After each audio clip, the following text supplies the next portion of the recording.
Welcome to Smashing Plastic Podcast. I'm Coach Tommy, and I have an amazing guest. There's not many things that will enlighten me more than to have the folks that we have on this show and the one today. There's not many names in Charleston that are above this lady's name when it comes to pickleball. Her name is Katie Mell. Katie Mell, welcome to the podcast. Thanks for having me on, Tommy. I tell you, flattery will get you everywhere, man. You know, I'm here to build you up, girl. Tell the world, so Martha in Minnesota, tell her who you are and what you do in pickle. Yeah. So like Tommy said, my name is Katie Mell. I own and operate KM Pickleball Solutions. True. That is a tournament directing company. Okay. I run my own tournaments. I also run tournaments and events for other people, nonprofits, profits, whatever. You want someone to come run your thing. Pickleball's the new hit. Sure. You give me a call and I can come out and help you out.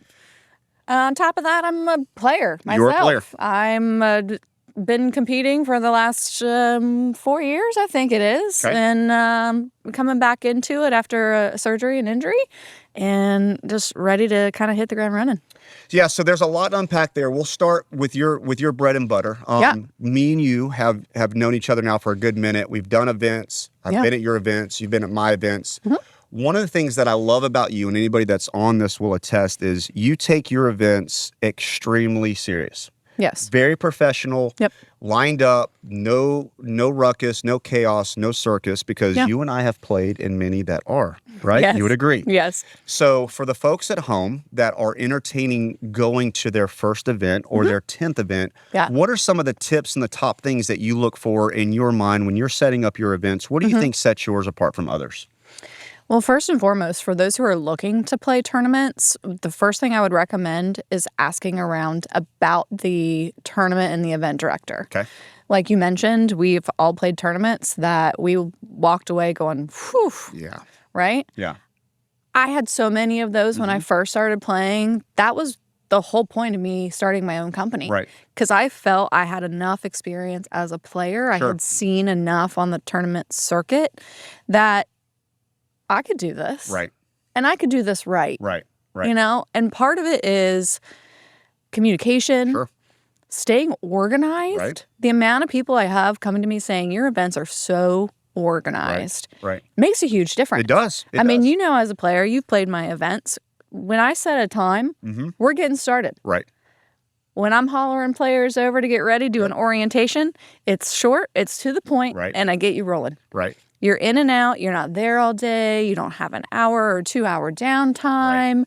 There's no change. You know exactly what to expect from the jump. And that is so important to get repeat customers, repeat players for your events to make everything else successful. Right, because what they can do is they can then anticipate how your stuff is going to run. Because you and I both know, like you've already hinted, you have played events that you will literally, and I'm not going to blast anybody, it's not what I do, but when you see certain brands that are on certain events, you already know I'm not doing that event. 100%.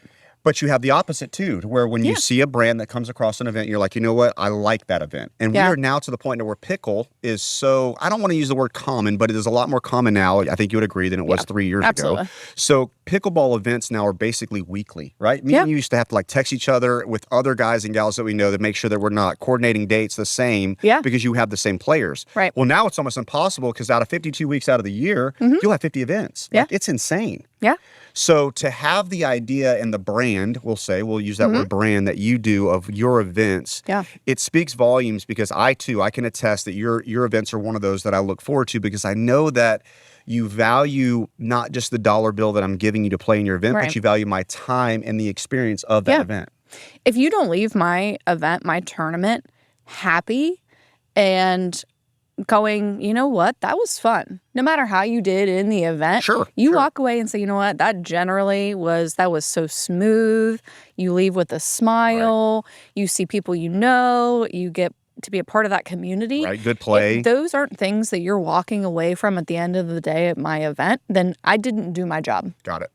Yeah, and I think at the end of the day, that's what we're going to come to now is where as pickle grows, and I mean in the juniors, Katie, and the freaking mix and the women's and all of these different batches of folks that were, subject toing these events, they really are different, right? Because you have to orchestrate, a junior event's going to be completely different than me and you playing in a 5-0 sure mix, is. Yeah. Right? It's a different event. Yeah. And if you don't have somebody that has the understanding of that, then that experience becomes really tainted. And you may have somebody that doesn't want to play that, not just the event, they may not want to play events at all.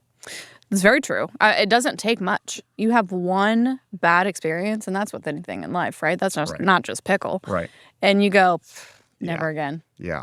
Who wants that? Yeah. I think one of the biggest things that I love so much about events is it really is such a, as you know, I'm a baseball coach, come from the travel world, and I'm so used to every weekend traveling with basically an entourage, right? Like legitimately hundreds and dozens of families and stuff all the time. And that's a really big, there's a lot of bad about travel sports, but that's also one of the things that I look back at, and I'll be 80 years old and think about some of the stories that we've done with families, you know what I mean? All the way through whatever, from 10U to 20U. I like that aspect of pickle because it's a small sampling that you can do.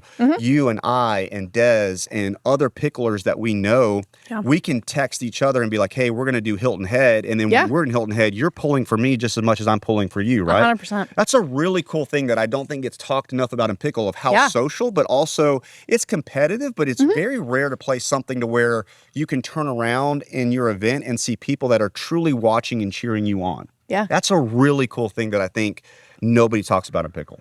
No. And, at the end of the day, we all say, oh, the pickle community, but that's honestly what it is. Agreed. You go, like you said, to Hilton Head, Myrtle Beach. For us, anything within 2-3 hours is reasonable, right?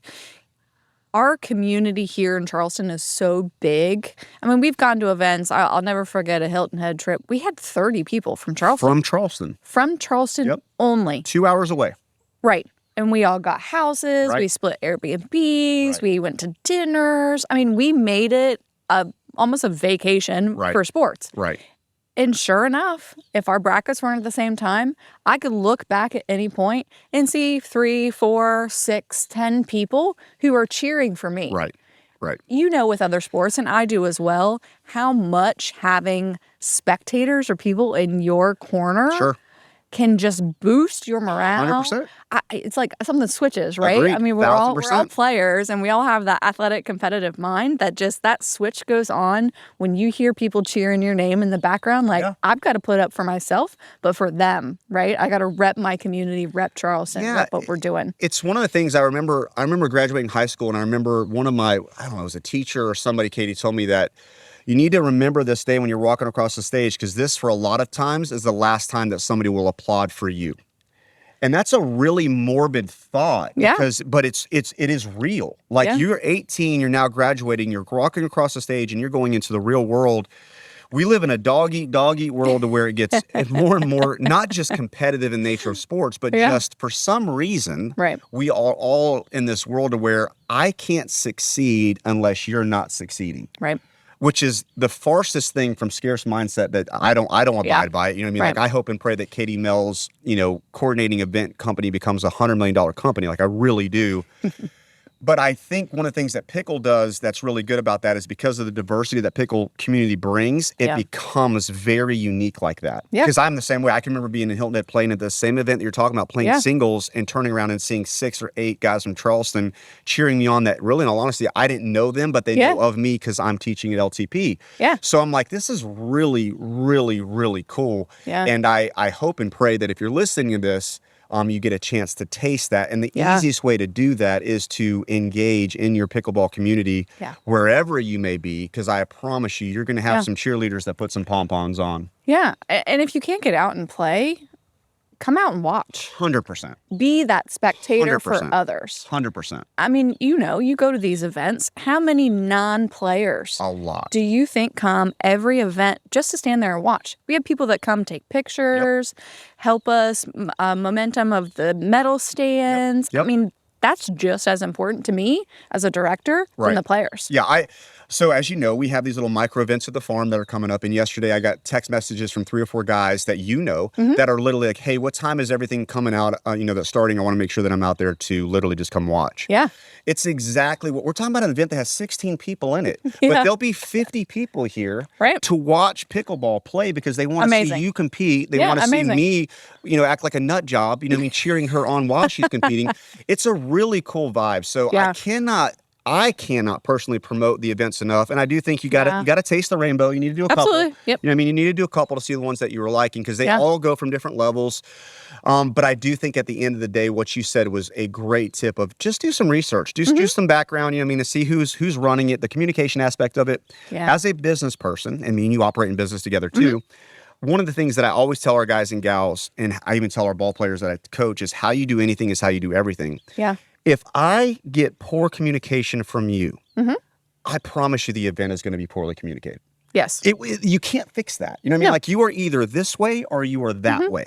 So if you start, your little journey and it is not good, I promise you, change paths. You know what I mean? Like go to another venue because it's not going to change. You agree? I agree. Yep. People think that though. It's a common misconception.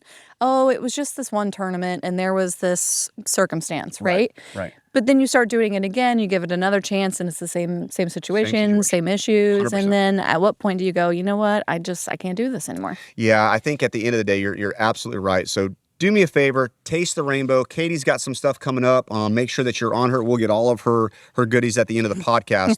But we're going to pivot now, and I know that you're excited about this because tell us your playing background. Why in the world, Katie, are you now hitting a plastic ball with a paddle? How did that happen? Where did that come from? Yeah. People love to know your background on that. Yeah. I have zero racket background. No racket background. No racket background. So for everyone out there who thinks you have to have one, I promise you, you do not. She calls hogwash on it.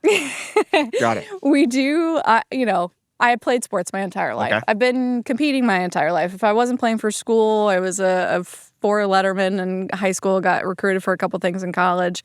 I played sports. Okay. Sports was my life. That's your deal. Right? Okay. So, you go through college, you go through your adult life, and those things aren't really all that available, or at least not as much as they used to be. And my aunt, of all people, who had been playing for 5 years, was like, oh, come on, come out and play. And I'm like, no, I'm okay. She pushed me for 2 years straight, and I just kept telling her the same thing. And I think we've all probably heard it. It's an old person sport. 100%. COVID comes. We're on vacation, trying to do things outdoors because you can't do anything else indoors. She said, I'll just, I brought my stuff. And I said, all right, I'll try it. 4th of July, it's 110 degrees in Hilton Head, and we're out there on a lined tennis court. She whooped my butt up and down that court for 2.5 hours. I laid down, made a sweat angel, thought to myself, this is it. This is it. This is it. This is it. I'm in. And I went head first. The first year I played as many tournaments as I possibly could. Wow. I was doing at least one a month. Okay. Traveling. Now I've traveled anywhere from flights to Ohio to driving 10 hours down to Miami and places like that to play. I was playing competitively on the various circuits, some better than others, of course. So, I learned to pick and choose like we talked about. But yeah, I was, as of May of last year, I was competing in 5-0 brackets, had gone down to the U.S. Open and competed highly at the 4-5 level and was continuing that route. Now I had surgery. I blew out a knee. Now, is that from pickle or you think that's from other stuff?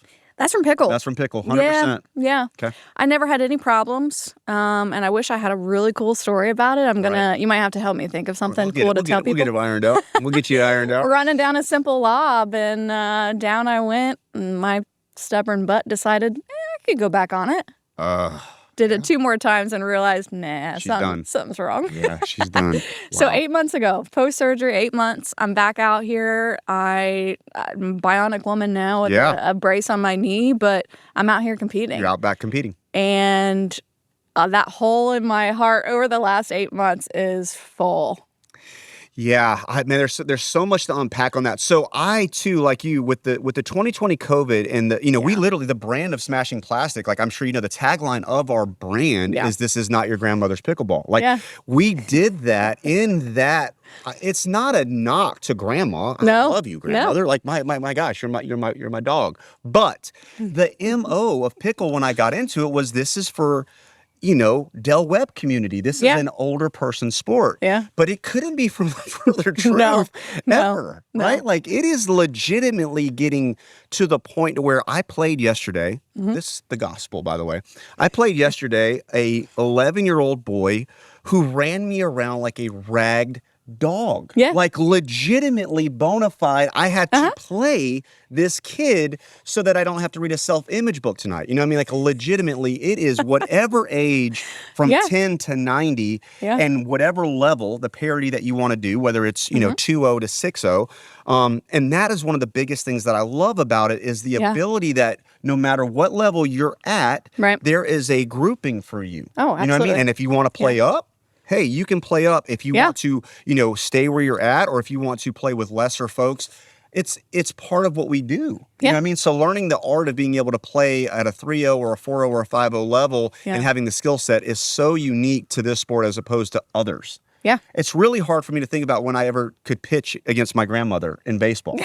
But I can tell you right now, I could have my grandmother come out and play pickleball with her. Absolutely. That's a really cool thing. Yeah. You know what I mean? 2 of my partners, I'll tell you, were 13 and 14 years old in 2 tournaments I played. Wow. Mixed doubles for both of them. Okay. And they're teenage kids. Solid players. Kids. I mean, the parents are there watching. Sure. They're taking videos. They want their kids to be the next Annalee Waters. Absolutely, 100%. That's the type of market that pickleball is becoming. You can come out as a child and instead of playing baseball, let's say, they can pick pickleball now. 100%. That's a full sport. 100%. And I think that's going to be the next segment that you and I would love your opinion on this. Yeah. Because, it's a big thing for me. It's a big thing for you as an event coordinator, but the junior world of pickle. Yeah. What does that look like and how do we continue to do better so that is legitimately an angle that Timmy, who is 9, who maybe isn't a basketball kid, he's not a football kid, but he could be a pickle kid. What does that look like? Is it just a time thing? Yeah, I mean, I think that's with any sport as a kid, right? You're going to set aside time to practice the sport you've chosen. Got it. Pickle's no different. Sure. But a lot of it, too, is exposure. The availability. Yeah. Yeah. Parents, if you have kids, juniors, that are interested, take them out to a tournament. We've got local tournaments here that do junior events. A lot of the big name tours are offering junior divisions now. Yep. And some of them are even putting them up on video and streaming them, specifically junior divisions. Right. So if you've got a player, you've got a kid who's interested in that, flip it on TV. Come out and take them to an event. I mean, do what you can do to get them the exposure. You've got teachers throughout all of town, right? And who are more than willing to sit and teach a junior or drill with a junior. I mean, we should be, as, let's say, the adults of this pickleball world, helping the juniors grow as much as we possibly can. No, I agree 1,000%. I do. And to piggyback on some of that, one of the things that we did last year that was a true blessing that I got is I had a friend of mine that actually purchased tickets for us for the MLP event that was in Atlanta, and he bought it for my son. He bought it for his 2 sons. So it was 3 kids that were 16 and under, and then 2 adults that go to this MLP event. And one of the things that we don't talk about enough is the access that you have right now into those type of events to I mean, you're sitting side by side, with the best woman player in the world eating a chicken tender. Yeah. You can't do that at an Atlanta Brave baseball game. No. You can't do that at, the 76ers basketball game. Like, you can't do that. No. But in pickleball, for the moment that we're speaking right now in 2025, you can buy an event ticket for the PPA event or for an MLP event, and you are rubbing shoulders with the best players in the world. Yeah. So as a junior, pickler that may ever have the aspiration for you sitting next to a 17-year-old girl who's making $4 million a year playing pickleball, that's a pretty big aspiration, you know what I mean, to look up to. You agree? Oh, 100%. The access that we have right now, I just don't think people understand like how of a ground level we all have into this. Yeah. I was on a podcast, I don't know if you know this or if you've seen this stat, but 2033, they're projecting pickle to be an $8 billion business. I wouldn't be surprised if it's more than that. Isn't it? That's insane. Like, right? The growth is crazy. The sport that you and I weren't playing 5 years ago is now, one of the fastest growing sports in the country, but it's also probably one of the fastest growing sports in the world, like literally. Oh, absolutely. Yeah. So I do think the juniors are not going anywhere. No. I think the folks that lean into that aspect of it are going to be the pioneers that, whether that means club or whether that means high school or whether, like you said, that just means like, hey, grabbing your 9-year-old and going out. And as you can tell, like behind us, this is my personal court. Yeah. So there's nothing... I know this is going to sound cliche, but like when my son or my daughter asked me to go hit with them, it's a really cool thing. Like, it's a really cool thing that nobody talks about. But when I'm out here for 15, 20 minutes and I'm literally just hitting ground strokes with my son or my daughter, it's quality time. You know what I mean? Like, that's QT that I don't think I'll be able to replace that. And I will be 7-year-old thinking about when I was hitting a pickleball with my son. Does that make sense? Yeah, it does. But I think to piggyback on that, though, it goes a little bit further than that. It's not just the juniors. I mean, my story, for example, my aunt got me into it, right? Yeah. She's mid-50s. Right. And when I was coming up through the sport at the various ranks, we played tournaments together. Awesome. I mean, how cool is that? Someone that you are family with, you get to stand side by side and play this awesome sport with. Because you do split age events in your stuff. Like, you have literally, I don't know if you guys know this or not, but there's legitimately brackets called split age. Split age, yep. Tell them what that is. Tell them what split age is. Yeah, split age is really cool. It's really big at the U.S. Open in Naples, and it sells out. Every time. Immediately, right? And so there's an age difference requirement. A lot of times it's 15 years, 20 years. And you have to have one partner who's over 50, let's say, and one who's got to be 15, 20 years less than that. You play the same skill, just different ages. Just different ages. And it's awesome. If you've never played a split age event, definitely give it a try. I mean, we're out here at Rec Play pretty much doing the same thing. Every day. Right? Every day. That's what you do every day. Turn it into a competition. To an actual competition. Yeah. And then, as a tournament director, how much easier is it for you coordinating that? Because now it's not a gender specific. Yeah. It's an age specific split. So whether it's their grandson or their son or their granddaughter or their daughter, it's very hard for you to have any issues filling up that bracket, which I believe is why they fill them up so quickly, because now it's pretty universal. Whereas me finding a female that's a 4-5 that is 30 plus, you start subjecting these things down. It's like, well, we have 3 of these in Charleston. Like, you know what I mean? Like, they're the hottest commodity there is. Find a 4-5 chick that's 35 plus. That lady, I mean, she started charging me to play with me. You know what I mean? Like, it's like that. So I love split age. I think it's one of the things that is going to be a really good way to grow the sport, because the dad-son combos or the mom-son combos or the mom-daughter combos, I can see those being really big events. Well, and you played it. You played my split age. I did. What did you think? I won it. So I thought it was freaking awesome. But yeah, so if you guys don't know, I played in the split age with Cannon Corder, who's actually been on this podcast. He's 16 years old, and he's a goddamn animal. I mean, he's a freaking animal. So yeah, I loved it. I thought it was the greatest thing I've ever done in my entire life, to be honest with you. But I do agree. I think they are a very good way and a window for us to do. And maybe I'm speaking to you, maybe I'm speaking to me, but maybe we need to make sure that we have more of those, because they really are a fun event. They're a blast. They really are a blast. Yeah. All right, segment number, we'll go into coaching. So you're a player, you're a good player. She's actually a great player. I'll give her that. She's a great player, okay?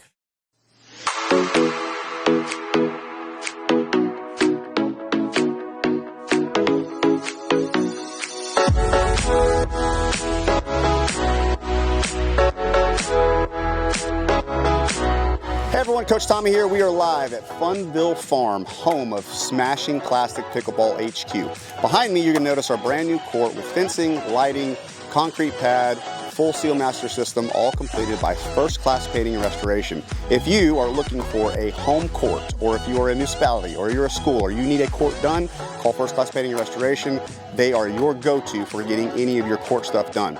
With that being said, the home of Smashing Plastic Pickleball, aka Funville Farm, will have clinics, camps, personal one-on-one lessons, group lessons, and most importantly and most fun, we will have weekend events. Cannot wait to see you live at Smashing Plastic Pickleball in Summerville, South Carolina.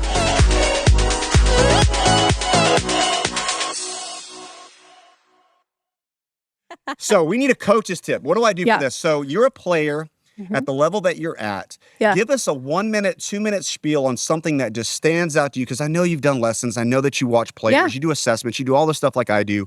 What is one tip that you would like Martha in Minnesota to know from Katie Mell? I cannot say this enough, and I know it's going to be cliche. You have to drill. Drill, drill, drill. You can't just continue to go out on the court, do open play, do rec play, and expect to see large jumps in growth.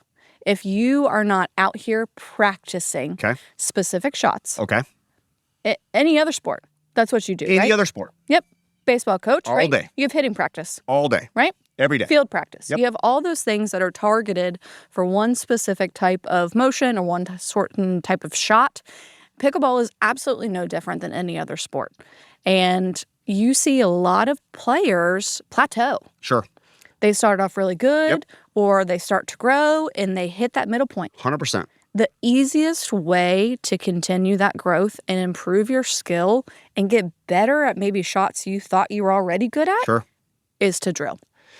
I think one of the things that I'm going to piggyback on that you're saying is, as you know, I'm a duper coach. I have these assessments I have to do, you know, like, hey, what level am I? Right. Yeah. Like, and they're subject to all these, let's just say a list of the top 8 that we've got. Yeah.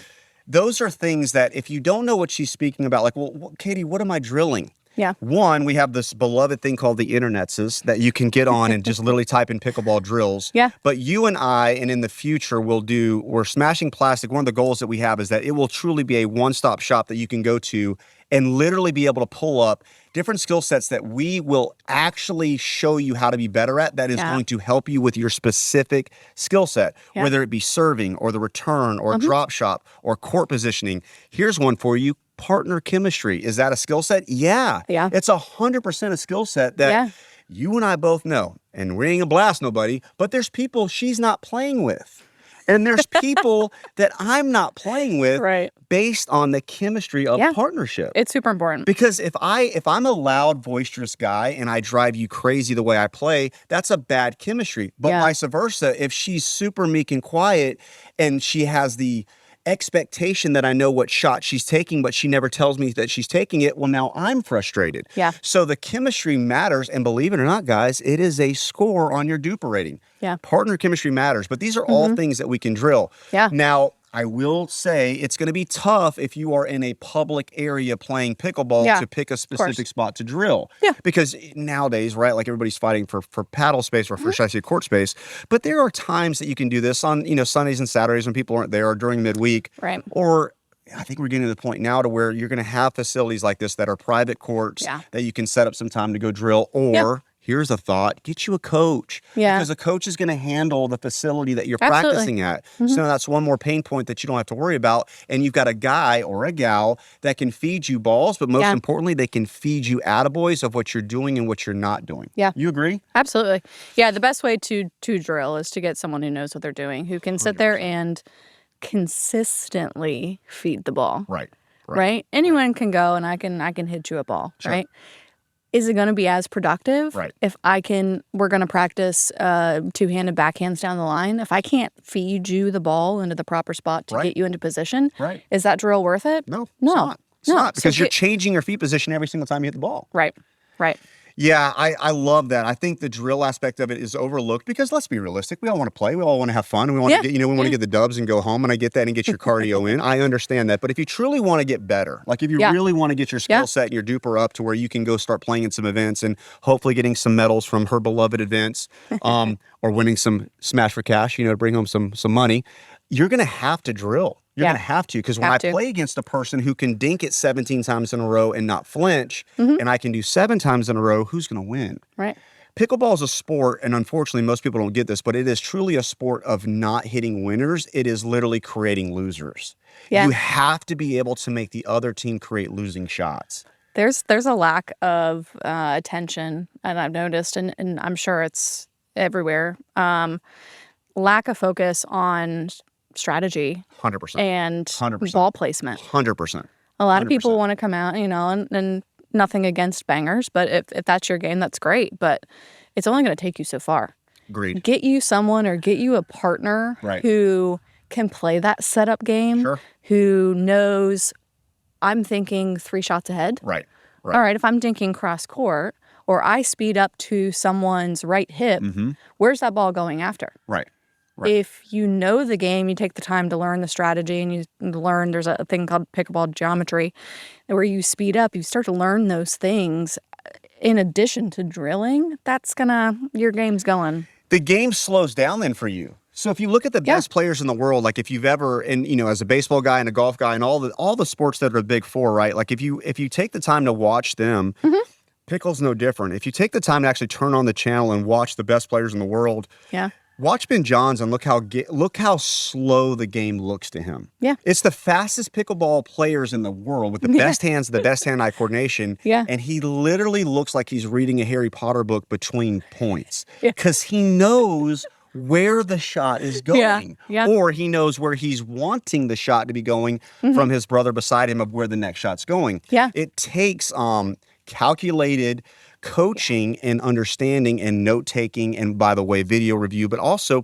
practicing of knowing what that is. Yeah. So I love it, Katie. I think it's freaking awesome.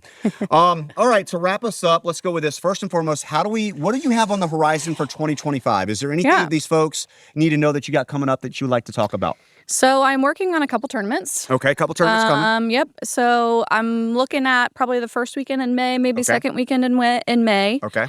I've been putting some polls out. If you don't follow me on Facebook, KM Pickleball, I highly recommend it. KM Pickleball. KM Pickleball on Facebook. All right. Got my own page. Nice. You can see all my past events information, pictures, all sorts of stuff, but that's where I post all my upcoming things as well. Got it. You have something coming up in May, though, possibly would be great. Yeah, May. I'm looking. We'll see if I can get the location. Of course, as you know, venues around here are a little tough to get. So I'm shooting for May 3rd, Saturday. All right. And my format, for everyone that has played my events knows I do traditional scoring. It's a round robin into a bracket. Okay. So you're there, you get a lot of pickle. You're there for 2, maybe 3 hours. If it's a long bracket, maybe 4 hours. But you're there for a set time frame. Okay. You're in, you're out, you're consistent. So if that's something you like, I would recommend looking at it. I'm also looking at something kind of towards the end of the year, fall-ish time frame. Hurricane season is a real thing here, so it's a little tricky trying to find something. But I'm going to do, spring/summer event and a fall event, so keep an eye out for that.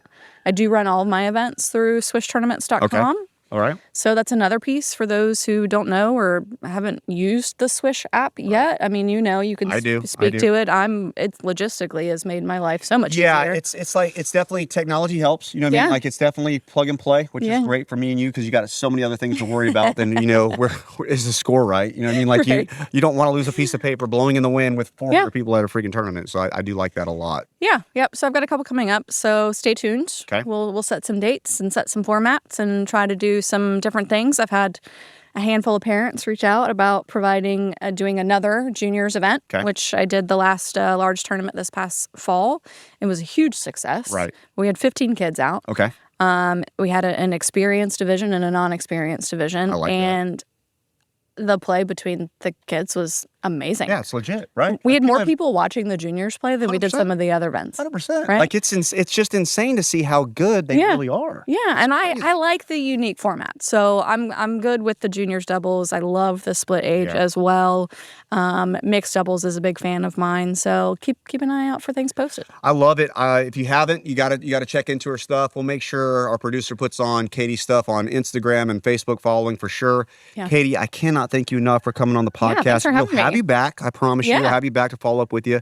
Guys, if you haven't yet, please smash the like button. It keeps folks like this coming. Most importantly, we're here just to get you a little bit better today than you were yesterday. Hope you guys have a great day. We'll see you next time. Coach Tommy out. Hey everyone, Coach Tommy here. Thanks for tuning in to Smashing Plastic. Big shout out to Sean Monahan for the music, production, and editing. Don't forget to hit the like and subscribe for more awesome content, and be sure to follow us on Facebook and Instagram. Those links are in the description. Now let's get out there and smash some plastic.